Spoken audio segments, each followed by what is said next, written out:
पुत्रता एकादशी पे भगवान विष्णु को लगाए इन चीज़ों का भोग, मिलेगी उनकी कृपा और आप पे वो होंगे मेहरबान और आपकी हर एक मनोकामना की पूर्ति कर देंगे।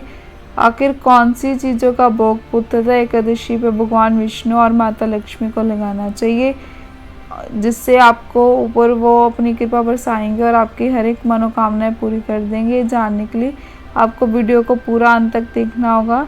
श्री शिवाय नमस्ते मैम, आपका स्वागत है मेरे चैनल ज्ञान लोक में।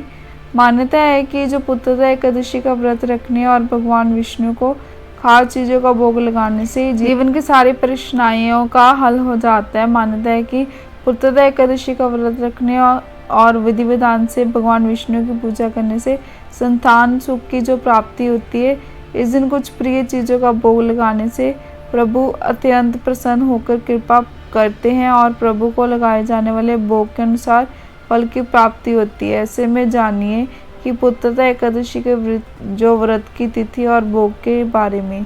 पारिवारिक सुख शांति के लिए पंजीरी का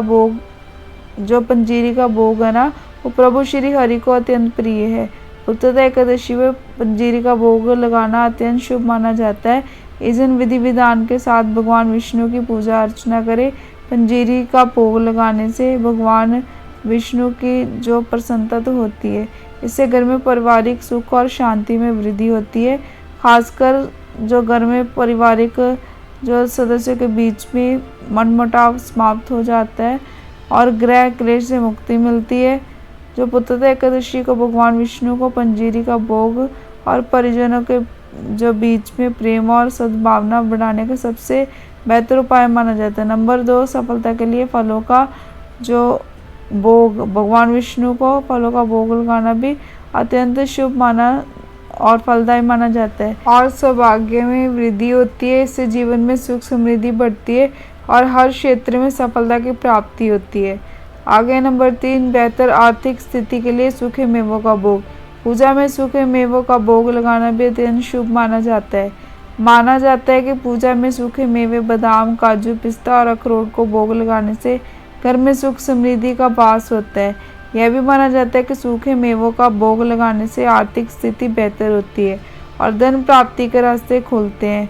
पुत्रता एकादशी के दिन विधि विधान से भगवान विष्णु की पूजा करने से और उन्हें सूखे मेवे अर्पित करने से आर्थिक स्थिति बेहतर होती है और धन की कमी दूर करने के लिए यह उपाय अत्यंत फलदायी माना जाता है। पुत्रता एकादशी का व्रत रखने और भगवान विष्णु को इन चीज़ों का भोग लगाने से जीवन की जो सारी परेशानियां दूर होती है, उनकी मुक्ति होती है ये उपाय करने से।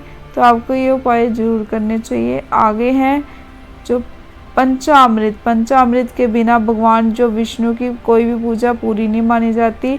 ऐसे में जो पुत्रता एकादशी के दिन भगवान विष्णु को पंचामृत जो जरूर अर्पित करे। कहते हैं कि जो पंचामृत का भोग लगाने से घर में धन धान्य में बरकत होती है। नंबर 5 है मखाने की खीर। पुत्रता एकादशी के दिन विष्णु जी को मखाने की खीर अर्पित करें। मखाने की खीर भगवान विष्णु को अति प्रिय है। मखाने की खीर का भोग लगाने से परिवार में खुशहाली और जो संपन्नता बनी रहती है।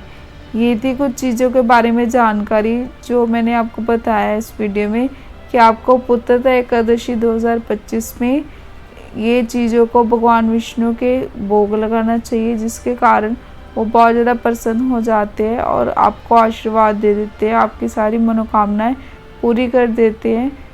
तो वीडियो अच्छी लगी तो वीडियो को लाइक और मेरे चैनल ज्ञान लोक को सब्सक्राइब करना मत भूलना।